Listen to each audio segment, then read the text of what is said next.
Hello friend, welcome back to my channel. आज हम पढ़ेंगे सीटेट पेपर 2 का सिलेबस। सबसे पहले तो हम एनालिसिस करेंगे कि आखिर इसमें आ क्या क्या रहे हैं। उसके पहले मैं आपको बता दूं कि अगर आप 6, 7 और 8 का NCERT पढ़ लें, चाहे वो साइंस का हो, सोशल साइंस का हो या फिर मैथ का हो, तो आपका ये एग्ज़ाम आराम से आसानी से क्रैक हो सकता है। क्योंकि जो क्वेश्चन जो भी पूछे गए हैं इतने इजी और इतने बेसिक पूछे गए हैं कि सच में वो ऐसा लगता है कि वो 6, 7, 8 का ही है। तो चलिए सबसे पहले हम देखते हैं कि NCERT में को क्या क्या चीज़ दिया हुआ है। उसके पहले हम देखते हैं कि सीटेट ने जो पेपर सेकेंड, जो कि 6 to 8 के टीचर के लिए ये जो एग्ज़ाम होता है, उसके सिलेबस में आखिर दिया क्या क्या है। यहाँ पे आप देख सकते हैं paper 2 for class 6 to 8 elementary stage इसको कहते हैं। तो सबसे पहला क्वेश्चन तो आपको CDP आता है। CDP तो इससे हमको कोई लेना देना नहीं है। CDP आप लोग देखिएगा, ये लगभग 30 क्वेश्चन आपके होते हैं CDP से। आगे हम लोग मैथ्स की बात करेंगे और साइंस की बात करेंगे। उसके बाद लैंग्वेज होता है 30 क्वेश्चन, ठीक है। उसके बाद आता है यहाँ पे देखिए math and science. Math and science में पूरे 60 क्वेश्चंस हैं। तो आप सोच सकते हैं कितना इम्पोर्टेंट है। 60 क्वेश्चन, वो भी मैथ और साइंस से, ठीक है। तो सबसे पहले हम देखते हैं कि मैथ भी 30 क्वेश्चन का और साइंस भी 30 क्वेश्चन का। मतलब ये मैथ 30 क्वेश्चन, साइंस 30 क्वेश्चन, तो टोटल मिला के 60 क्वेश्चन हो जाते हैं। तो सबसे पहले देखते हैं कि मैथ में जो 30 क्वेश्चन आते हैं, सबसे पहला 20 क्वेश्चन तो आपके कंटेंट किताब से आता है और 10 क्वेश्चन वो मतलब पढ़ाने के तरीके से पूछते हैं, दूसरे तरीके से क्वेश्चन पूछते हैं। तो हम ये फिलहाल 20 क्वेश्चन पे कंसंट्रेट करते हैं। 20 क्वेश्चन में अगर हम देखें तो क्या क्या आएगा कंटेंट में, तो नंबर सिस्टम जो कि एकदम हल्का है। अगर आप जानते हैं whole number, prime number, even number, odd number, तो ये आसानी से आप बना सकते हैं। प्लेइंग नोइंग आवर नंबर के बारे में जानना, वहीं prime number, whole number, playing with number, whole number, negative number and integer और फ्रैक्शन। पूरे के पूरे ये 6 क्लास का ये कंटेंट है। 6 क्लास आप अगर पढ़ लीजिएगा, आप अगर NCERT पढ़ते हैं तो ठीक है। NCERT के अलावा आप RS अग्रवाल भी पढ़ सकते हैं, वहाँ से भी उसको बना करके भी इस एग्ज़ाम को आप क्रैक कर सकते हैं, कोई प्रॉब्लम नहीं है। उसके बाद आता है अलजबरा। तो ये तो उतना हार्ड नहीं होगा, एकदम इजी बेसिक से कंसेप्ट होंगे जो कि आपसे आराम से बनेगा। रेशियो एंड प्रोपोर्शन भी। उसके बाद हमने देखा कि ज्योमेट्री से अच्छा खासा क्वेश्चन बनता है। ज्योमेट्री से अगर ज्योमेट्रिकल आइडिया 2D हो, जैसे स्क्वायर हो गया, सर्कल हो गया, ठीक, रेक्टेंगल हो गया, ट्रायंगल हो गया, यहाँ से क्वेश्चन पूछे गए हैं। उसके बाद में एलिमेंट्री शेप 2D और 3D में क्या डिफरेंसेस है, यहाँ से साइमेट्री मतलब रिफ्लेक्शन, कि अगर एक चीज़ को, जैसे ये सर्कल है, इसको हम क्या करें, बीच से काट दें तो दोनों तरफ सेम साइड, दोनों साइड एकदम आइडेंटिकल कॉपी बचते हैं, तो उसे हम साइमेट्री कहते हैं, ये भी। उसके बाद कंस्ट्रक्शन, उसके बाद मेंसुरेशन मतलब एरिया और वॉल्यूम निकालना, ठीक है। उसके बाद में डाटा हैंडलिंग, तो थोड़ा सा मीन मीडियन ये सब वो दे देते हैं, मीन मीडियन रेंज निकालिए। तो ये सब इजी है, बेसिक है, 6ठा से 8वां तक के ही पूछे जाएंगे, ठीक है। उसके बाद में पेडागोजिकल में ये आपके तो थोड़ा यहाँ पे लेंदी क्वेश्चन होगा, मतलब समझने वाला होगा, आपका दिमाग कहाँ तक चल सकता है, ये क्वेश्चन यहाँ से होंगे 10 क्वेश्चंस। अब आते हैं हम साइंस में। साइंस भी 30 क्वेश्चंस का होता है, जिसमें से 20 क्वेश्चन तो डायरेक्ट आपके किताब से होते हैं, फिजिक्स, केमिस्ट्री, बायोलॉजी से रिलेटेड। तो कंटेंट में देखिए तो सबसे पहला फूड है, मतलब सोर्स ऑफ फूड, भोजन का क्या सोर्स है। वी नो दैट कि भोजन का क्या सोर्स है, प्लांट। उसके बाद में एनिमल्स, और उसके बाद में भोजन के जब सोर्स हैं तो उसके कंपोनेंट भी कुछ होंगे कि भोजन किन किन चीज़ों से, तो ये न्यूट्रिएंट से मिलकर बने होते हैं, जहाँ पे हम पढ़ते हैं कार्बोहाइड्रेट, प्रोटीन, फैट। उसके बाद में क्लीनिंग फूड, भोजन, ठीक। उसके बाद है मटेरियल्स के बारे में कि मटेरियल का डेली यूज बताइए। हमारे वर्ल्ड ऑफ द लिविंग, जो हमारे आसपास इन्वायरमेंट है, इकोसिस्टम, इकोलॉजी, उसके बारे में हम यहाँ पे पढ़ेंगे। और moving things, people and ideas, how do electric current और मैग्नेटिक चार्ज, ये सब के सब 6 to 8 का अगर किताब NCERT पढ़ जाते हैं तो ये एग्ज़ाम निकालना उतना भारी नहीं होगा, एकदम इजी हो जाएगा। नेचुरल फेनोमेना जैसे अर्थक्वेक के बारे में, फ्लड के बारे में, ड्रॉट के बारे में। उसके बाद कुछ नेचुरल रिसोर्सेज जो कि सिर्फ 6 और 8 के कंटेंट पूछे जाएंगे यहाँ पे, ठीक है। उसके बाद में और फिर आपके आ जाते हैं दिमाग लगाने वाले क्वेश्चंस। तो यहाँ पे अगर हम मेनली फोकस करेंगे मैथ के जो कंटेंट था 20 क्वेश्चन और साइंस के जो कंटेंट था 20 क्वेश्चन, ठीक है। टोटली 40 क्वेश्चन पे हम कंसंट्रेट करेंगे और 40 क्वेश्चन अगर आपने सही टिक किया, क्योंकि यही तो मेन पढ़ने वाला है, बाकी सब तो पेडागोगिकल आप कितना समझते हैं, कितना जानते हैं, आपका दिमाग कितना तक चलता है, एक्चुअल में इसका भी होता है। किताब आप इसके लिए खरीद सकते हैं, ठीक है। लेकिन अगर ये क्वेश्चन 40 के 40 सही हो जाते हैं तो कट ऑफ कितना 90 टू नया 9 से 90 से 100 या फिर कभी कभी 80 भी जनरल का होता है, ठीक है। तो आप आराम से सीटेट क्रैक कर सकते हैं, ये कोई बहुत बड़ा चीज़ नहीं है। चलिए सबसे पहले आज हम मैथ के कुछ कॉन्सेप्ट और क्वेश्चन देखेंगे और आपको बताएंगे कितना ईजी होता है, सिर्फ दिमाग और कंसेप्ट से ये जब सब बन जाने वाला। उसके बाद में सोशल साइंस का काफ़ी अच्छा वेटेज है, यहाँ देख सकते हैं आप। सोशल साइंस में यहाँ हिस्ट्री में इतना सारा कुछ सब कुछ पढ़ना होगा, हिस्ट्री में, ज्योग्राफी में ये सारी चीज़ें, ठीक। उसके बाद में सोशल एंड पॉलिटिकल लाइफ में है, तो सोशल साइंस में आपको थोड़ा सा देखना होगा सोशल साइंस के क्वेश्चंस, और सोशल साइंस का कंटेंट कुछ ज़्यादा है। हम फिलहाल आते हैं मैथ पे फोकस करते हैं, मैथ के कुछ क्वेश्चंस देखते हैं आखिर किस प्रकार के क्वेश्चंस पूछे जाते हैं और बनाते कैसे हैं। फर्स्ट ऑफ ऑल दिया है कि perimeter of a quadrilateral ABCD। Quadrilateral का मतलब सबसे पहला चीज़ कि अगर आपको बेसिक नॉलेज दिया जाए तो क्वाड्रिलेटरल के बारे में ही बताया जाए। क्वाड्रिलेटरल किसे कहते हैं, तो close figure surrounded by four side, that's it, by 4 side, 4 side से घिरा हुआ क्लोज फिगर को हम क्या कहते हैं, क्वाड्रिलेटरल कहते हैं। तो अब ये बोल रहा है कि क्वाड्रिलेटरल का पेरीमीटर, अब अगर किसी भी चीज़ का अगर आप पेरीमीटर निकालो तो पेरीमीटर का मतलब क्या होता है, इसका भी बेसिक दे देते हैं जो कि 4 क्लास में पढ़ाई होता है।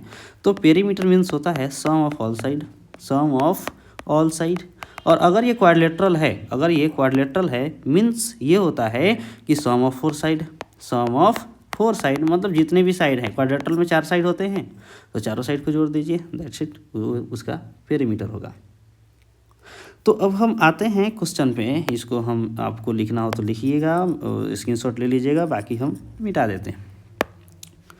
क्वेश्चन बोल रहा है कि perimeter of quadrilateral ABCD is 120। सबसे पहले तो हमारा मेन काम होना चाहिए कि एक ABCD रफ ABCD क्वाड्रिलेटरल बना लें, ठीक है। ये हम बना ली क्वाड्रिलेटरल, ठीक है। अब क्या कह रहा है कि ABCD का पेरीमीटर मतलब इसको और इसको चारों को जोड़े तो हमारा आ रहा है 120 सेंटीमीटर, ठीक है। BC जो है 48 सेंटीमीटर है, तो इसका नाम भी लिख देते हैं ABCD। BC जो है 48 है, ओके। CD 17 है, CD ये वाला 17 है, और AD 40 है, okay. And AB 90 degree, angle A और एंगल B ये 90 डिग्री है। तो अगर हम इसका रफ तो बना लिए थे, अब इससे हम ये समझ में आता है कि ये कोण और ये कोण एकदम 90 है, A और B, यानी कि हमें एक सीधी रेखा बनाना होगा और एक 90 डिग्री यहाँ बनाना होगा और 90 डिग्री यहाँ बनाना होगा, ठीक। उसके बाद में ये बोल रहा है कि ये 48 और ये 40 है, यानी कि ये हुआ सीधा सा बात कि A ये B कि ये 48 है मतलब थोड़ा सा लंबा और ये थोड़ा सा छोटा, CD। तो अब देखते हैं कि क्या क्या होता है। तो आपका AD 40 ये वाला और ये हो जाएगा 48, ठीक है। और ये जो CD है, CD 17 सेंटीमीटर। तो कह रहा है कि निकालिए, चलिए तो इसको हम मिटा देते हैं क्योंकि हमारा फिगर बन चुका है। फिगर बनाने का एक तरीका बताएं आपको, आप रफली इतना नहीं करके डायरेक्ट क्वेश्चन भी बना सकते हैं, कोई प्रॉब्लम नहीं है। बट फिगर नहीं रहेगा तो आपको थोड़ा समझने में प्रॉब्लम होगा कि होगा क्या, आखिर कौन सा फार्मूला लगाएंगे, क्या करेंगे। तो सबसे पहले पेरीमीटर दे चुका है, पेरीमीटर लिख लेंगे कि पेरीमीटर दे चुका है 120 सेंटीमीटर। तो सबसे पहला काम तो हम ये होना चाहिए कि AB कैसे निकालें। तो पेरीमीटर दिया है चारों साइड, तो हम क्या करेंगे, चारों साइड पहला है 48, सेकेंड 17, थर्ड 40, और AB नहीं दिया है तो हम AB ही लिख लेंगे, और चारों को जोड़ रहे हैं तो 120 आ रहा है, यानी कि अब ये सब जोड़ेंगे 48, 17, तो 8 7 15 कैरी 1 रहेगा और 4 4 8 1 9 1 10 105 प्लस ए बी बराबर 120। तो ए बी अगर देखें तो 120 माइनस 105 मतलब 15 सेंटीमीटर। ये जो है 15 सेंटीमीटर आ गया। अब क्या कह रहा है कि एरिया ऑफ क्वाड्रिलेटरल मतलब ए बी सी डी का क्षेत्रफल निकालिए। अब इसका हमें निकालना है एरिया। अब हम देखेंगे, दिमाग लगाएंगे कि एरिया कैसे निकालें, क्या करें।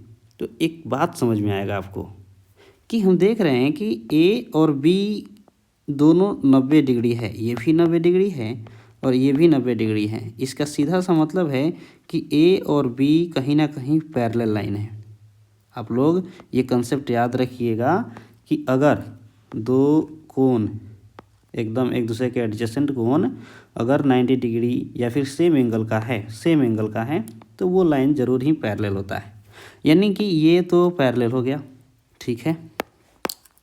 तो अगर ए डी और बी सी पैरेलल है और ये हमें सीधा दिखाई दे रहा है, यानी कि इसको अगर हम हाइट माने तो ये एक ट्रेपेजियम हो जाएगा। ये क्या हो जाएगा? ट्रेपेजियम हो जाएगा। थोड़ा दिमाग लगाने की बात है, ये ट्रेपेजियम हो जाएगा। और ट्रेपेजियम का कहीं ना कहीं फिगर इस टाइप का होता है। ये जो फिगर है इस टाइप का है, हम बताते हैं आपको। इस प्रकार का फिगर है ये। इसको अगर हम सीधा करें तो इस प्रकार का फिगर बनेगा, जिसमें से हम इसको ए और इसको बी बना सकते हैं। और अगर इसको बी बनाएंगे तो इसको सी बनाएंगे और इसको डी बनाएंगे। आप देख सकते हैं कि ये 90 डिग्री वाला है और ये भी 90 डिग्री वाला है। ये जो लंबा सा ये जो दिख रहा है तिरछा, ये 17 वाला है और ये बड़का 48 है और ये छोटका 15 जो हम अभी निकाले हैं और ए डी आपका 40 है। यानी कि अब यहाँ पे लिखेंगे कि A B C D is a trapezium, एक प्रकार का ट्रेपेजियम है। तो ट्रेपेजियम है तो उसका क्या होता है? फार्मूला होता है इसका, एरिया का फार्मूला होता है 1/2 sum of parallel side into height. तो अगर इस क्वेश्चन में देखें तो हमें पैरेलल साइड भी दिखाई दे रहा है। पैरेलल साइड ये और ये है, तो 1/2 इंटू 40 + 48 40 + 48 इंटू हाइट यही है जो सीधा खड़ा है 15, यानी कि 1/2 गुने इसको जोड़ेंगे 88 इंटू 15। अगर हम इसको बनाएंगे तो 1/2 इसको हम कटा ही देते हैं अभी, तो ये कटेगा 44 से, यानी 44 इंटू 15 15 चुका 60 666 सेंटीमीटर स्क्वायर। इसका एरिया हो जाएगा 660 सेंटीमीटर स्क्वायर। देखते हैं कि ये ऑप्शन में है या नहीं। हाँ, ऑप्शन में है, पहला ही को आंसर है, तो हमारा आंसर 1 नंबर। बस इतना ही आसान होता है आपका सीटेट का क्वेश्चन। बस थोड़ा सा आपको दिमाग लगाना होता है और क्वेश्चन आपका कंप्लीट बन जाता है। देखिए कितना सुंदर क्वेश्चन दिया था, ठीक है। अगर बच्चे कंसेप्ट तक नहीं पहुँचे तो इसको वो समझ ही नहीं पाएंगे कि फिगर है क्या और इसको बनाएं कैसे। वो इसमें कंस्ट्रक्शन करते रह जाएंगे, नहीं बन पाएगा। इसलिए ज़्यादा ज़रूरी है आप कंसेप्ट समझिए, फार्मूला याद रखिए और फिगर को समझने की कोशिश कीजिए। अगर फिगर बनाने आ जाएगा तो क्वेश्चन भी बनाने आ जाएगा। अब देखिए अगला क्वेश्चन, जो कि ये सब जो भी क्वेश्चन बता रहे हैं वो 2024 के जुलाई में क्वेश्चन पूछा गया है। जुलाई में जो भी एग्ज़ाम देकर आए हुए हैं उनसे पूछ लीजिएगा, सेम क्वेश्चन है, कोई डिफरेंसेस नहीं। और हम सिर्फ जियोमेट्री का क्वेश्चन मतलब मेंसुरेशन टाइप का क्वेश्चन लेकर आए। अब है कि PQRS is a parallelogram. PQRS क्या है? पैरेललोग्राम है। पैरेललोग्राम मीन्स, पैरेललोग्राम का मतलब समझ लीजिएगा कि पैरेललोग्राम होता क्या है। पैरेललोग्राम मतलब हम पहले फिगर बना देते हैं तब ज़्यादा समझ में आएगा आपको। ज़रूरी नहीं है कि ये पैरेललोग्राम हो, इसके अलावा भी बहुत सारे फिगर हो सकते हैं पैरेललोग्राम के, उसमें कोई दिक्कत नहीं है। बट हम ये पैरेललोग्राम बनाना ज़्यादा पसंद कर रहे हैं, तो इसको हम लिखेंगे PQRS, ठीक है। नाम रखा है PQRS पैरेललोग्राम। तो पैरेललोग्राम का एक मतलब कंसेप्ट होता है कि इसके पैरेललोग्राम के अपोजिट साइड इक्वल होंगे। एक ट्रेपेजियम है जिसका नहीं होता है, उसमें सिर्फ एक साइड ही पैरेलल होता है, दोनों साइड नहीं, बट यहाँ हम दोनों साइड को पैरेलल लेंगे। उसके बाद में इसका जो डायगोनल है, डायगोनल बाइसेक्ट करता है, bisect each other at 90 degree, एक दूसरे को 90 degree, and bisect each other at 90 degree.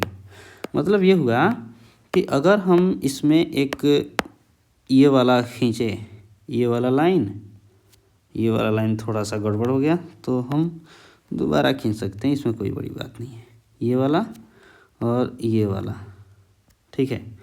तो इस प्रकार के अगर हम बाइसेक्टर खींचे तो यहाँ पे जो ओ पर अगर काटेगा, पहला बात तो ये कि ये वाला पोर्शन एस और ओ, ये वाला पोर्शन अगर हम उसको लाइनिंग करें तो ये वाला पोर्शन ये और ये आपस में बराबर होगा, ये और ये आपस में बराबर होगा। इसके अलावा ये जो एंगल है ये 90 डिग्री का होगा, ये एंगल 90 डिग्री का होगा, ठीक है। इस बारे में भी हम बाद में बात करेंगे, क्वेश्चन पहले देखते हैं क्या है। पी क्यू आर एस एक पैरेललोग्राम है जिसका डायगोनल पी आर और क्यू एस, ठीक है।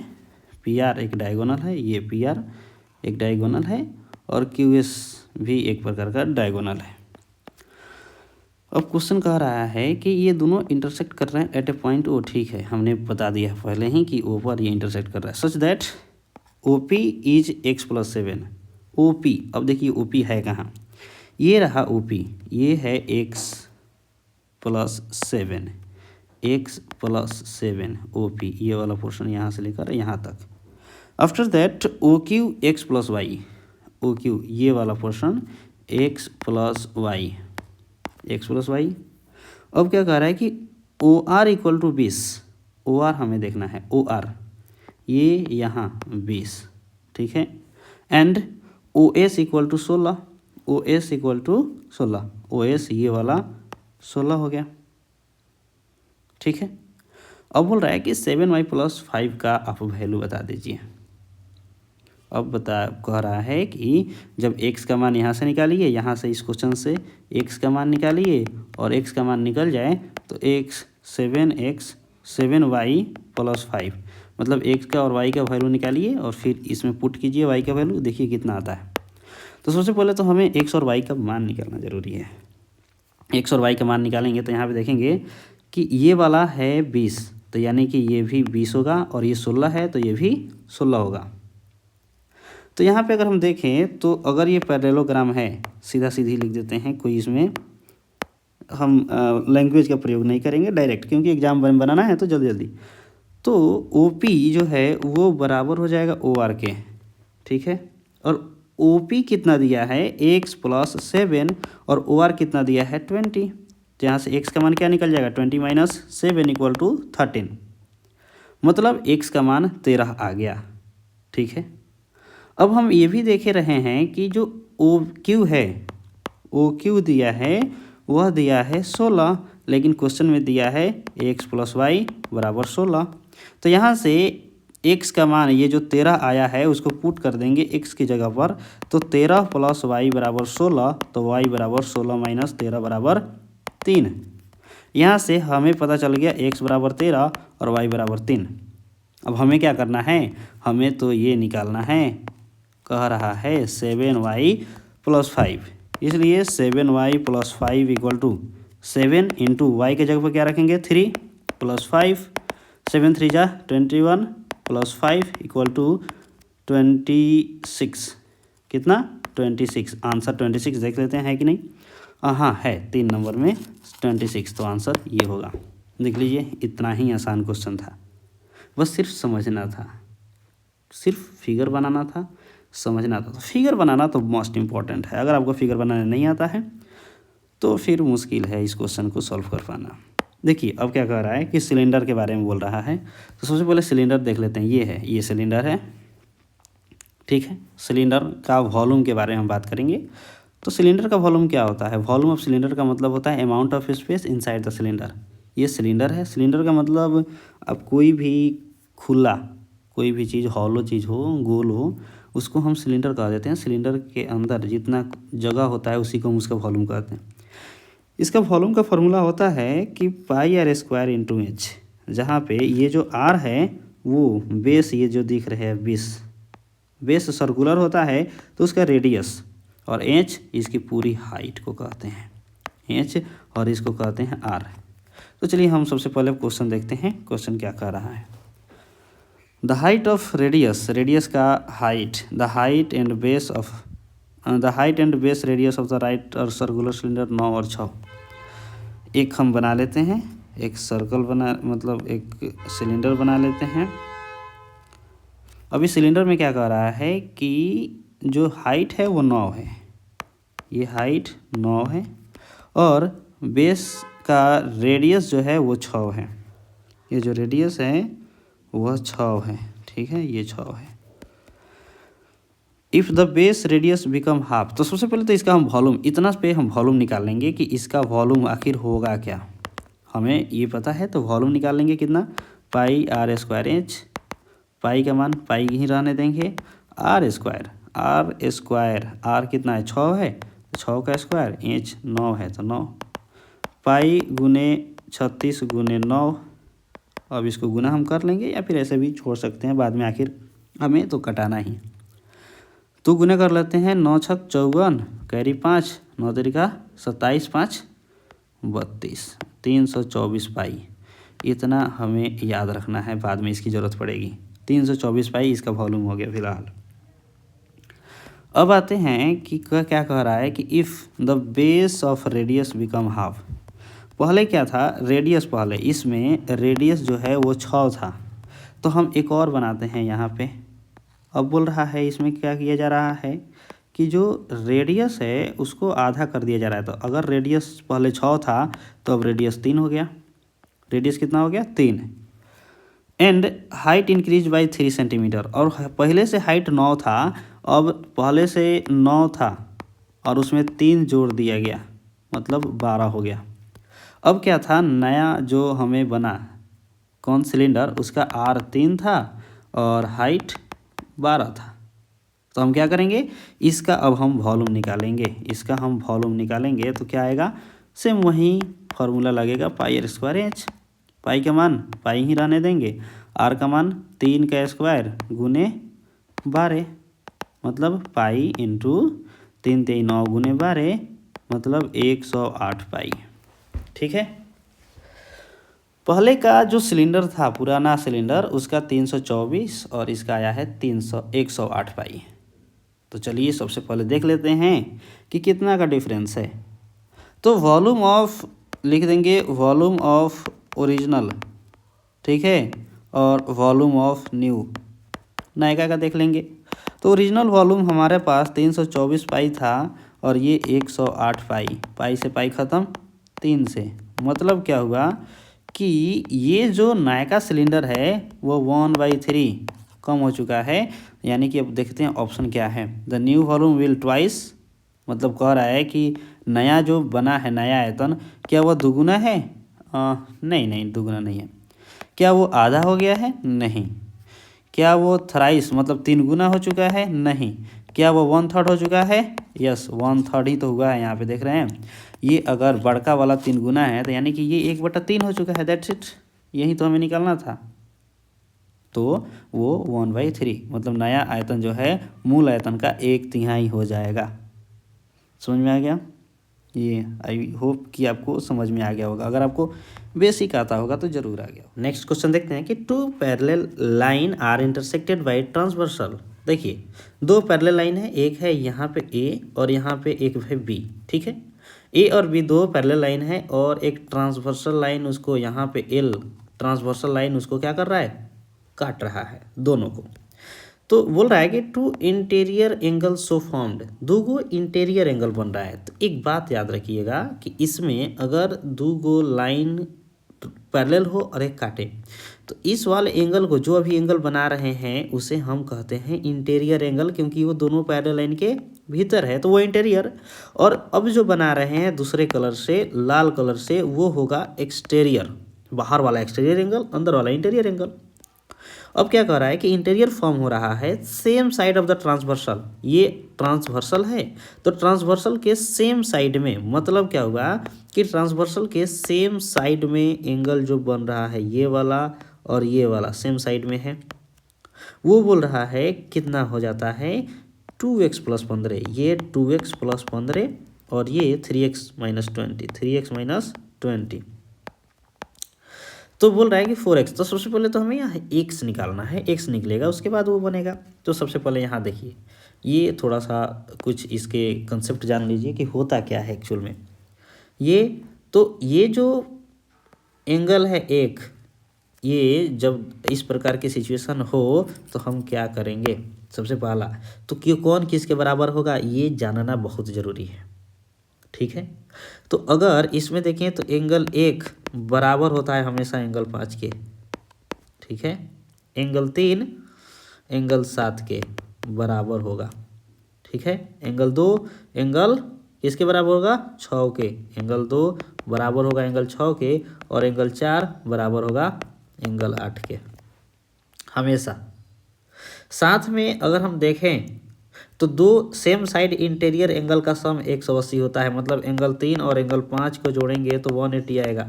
और याद रखिएगा इसी की ज़रूरत है हमें, इसी का ज़रूरत है हमें, अभी हम आपको बताते हैं। जैसे यहाँ पे जो को अभी हम फिगर बनाए थे कुछ देर पहले कि ये दो पैरेलल लाइन है और एक उसमें ट्रांसवर्सल काट रहा है, तो इंटीरियर सेम साइड ट्रांसवर्सल के इंटीरियर एक है 2x प्लस 15 और दूसरा है 3x माइनस 20। तो बोल रहा है कि इसी दोनों को जोड़े हैं, यहाँ पे 3, यहाँ पे देखिए 3 और 5, ये दोनों को सम करेंगे तो 180 आएगा। यानी ये दोनों को भी सम करेंगे तो हम 180 मंगा सकते हैं, ला सकते हैं, लिख सकते हैं। तो यहाँ पे लिखेंगे 2x plus 15 plus 3x minus 20 equal to 180। चलिए इसका काम हो गया, इसको मिटा देते हैं। अब इसको सॉल्व करेंगे तो 3 2 5x माइनस 5 इक्वल टू 180, घटाने आना चाहिए कि x वाले को एक साथ, तो ये भी प्लस में ये भी प्लस में, तो 3 2 5x, और एक माइनस में है और एक प्लस में है तो घटा देंगे, साइन बड़का का लिखेंगे तो -5 आ गया। यदि 5x बराबर 180 और माइनस उधर जाएगा तो प्लस हो जाएगा, 5x into 185, x into 185 by 5, 5 3 15, 5 7 35, x का मान 37 डिग्री आया। अब क्या कर रहा है, किसका मान निकालना है भाई, 4x प्लस 6 का, ओके 4x प्लस 6 का। नाउ अब किसका मान निकालना, 4x प्लस 6, तो 4 इंटू 37 इंटू 6 यानी कि 7 चौका 28, 4 3 12, 1 13 1 14 और प्लस 6 154 डिग्री आंसर होगा। बस यही क्वेश्चन था, क्या नहीं बन पाएगा, सीटेट तो अब आराम से निकलेगा। अगला क्वेश्चन है कि right angle of triangle 240, area of right angle triangle. Right angle triangle देख लीजिए, ये जो फिगर हमने रखा है वो राइट एंगल ट्रायंगल है। राइट एंगल ट्रायंगल पहचानने का क्या तरीका है कि कोई भी ट्रायंगल जिसका एक कोण 90 डिग्री का हो, कितने डिग्री का, 90 डिग्री का। जब एक 90 डिग्री का हो जाता है तो एक उसमें हाइपोटेनस भी आ जाता है, इसको हम जो सीढ़ी की तरह रहता है उसे हाइपोटेनस कहते हैं, एक को बेस कहते हैं और एक को परपेंडिकुलर या फिर हाइट कहते हैं। इसका फार्मूला होता है 1/2 बेस इंटू हाइट, मतलब 1/2, और ये बेस और ये हाइट, दैट्स इट। तो क्या कह रहा है देखिएगा, कह रहा है कि एरिया इसका 240 दिया है, एरिया 240 दे चुका है। One side if it's one side other than hypotenuse, देखिए हाइपोटेनस के अलावा एक साइड 30 है तो इसका पेरीमीटर निकालना है। तो आप ही बताइए, अगर इसका एरिया दिया हो 240 तो हाइपोटेनस को छोड़ दें तो वो जो 30 सेंटीमीटर दिया है वो या तो ये भी हो सकता है या फिर ये भी हो सकता है। हम किसी एक को रखेंगे तो हम चलिए इसको ले लेते हैं 30। तो एरिया का फार्मूला होता है 1/2 गुने बेस इंटू हाइट बराबर 240, और हमने ले लिया है हाइट को तो 1/2 गुने बेस इंटू 30 बराबर 240। इसको हम कटा देंगे कितना से, 15 से, तो 15 गुने बी बराबर 240, और बी को इधर छोड़ेंगे तो 240 बटा 15, 15 के टेबल में 15 एकम 15, 9 15 छक 90, बी का मान आ गया 16 सेंटीमीटर। ये हो गया आपका 16 सेंटीमीटर, ये 30 सेंटीमीटर, ये 16 सेंटीमीटर। तो इसको बाकी को मिटा देते हैं जो समझ में आएगा। तो एक आया है 30, ये आया है 30 और ये आया है 16। अब क्या करेंगे, अब तो हमें क्या निकालना है, पेरीमीटर निकालना है। इसका पेरीमीटर हमें निकालना है। तो पेरीमीटर निकालने के लिए तीनों साइड का ज़रूरत है, तीनों साइड चाहिए, मतलब अब हमें हाइपोटेनस भी निकालना है। तो हाइपोटेनस का फार्मूला पाइथागोरस से निकलेगा। पाइथागोरस में हाइपोटेनस बराबर रूट अंडर पी का स्क्वायर प्लस बी का स्क्वायर, मतलब परपेंडिकुलर मतलब हाइट का स्क्वायर प्लस, तो हाइट ऑलरेडी हमने 30 माना है तो 30 का स्क्वायर, और बी 16 आया है तो 16 का स्क्वायर। 30 का स्क्वायर 900 और 16 का स्क्वायर 256। टोटल मिला के हम देखें तो ये आ गया 1156। तो क्या 1156 का वर्गमूल होता है? तो चलिए इसको हम देख लेते हैं, कहीं और जाने की ज़रूरत नहीं है, आराम से इस पे root under 1156, answer will be, हाँ तो इसका आंसर आएगा 34। Very good, that's it, 34। तो बराबर लिख लेंगे 34। अब तो हमें ये भी पता चल गया ये 34, तो हम इसका पेरीमीटर आराम से अब निकाल लेंगे, सबको जोड़ देंगे, शुरू में बताए थे सबका साइड।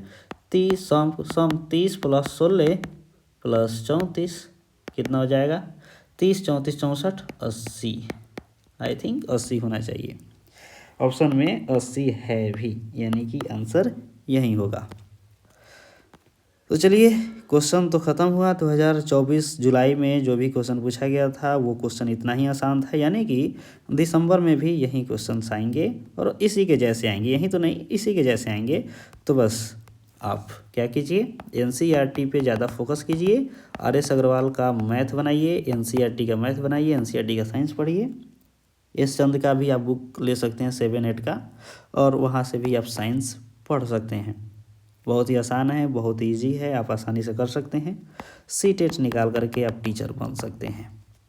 तो अगर आपको और भी साइंस के स्पेशली लेक्चर चाहिए तो आप कमेंट कीजिए, प्लीज़ सब्सक्राइब कीजिए और शेयर कर दीजिए।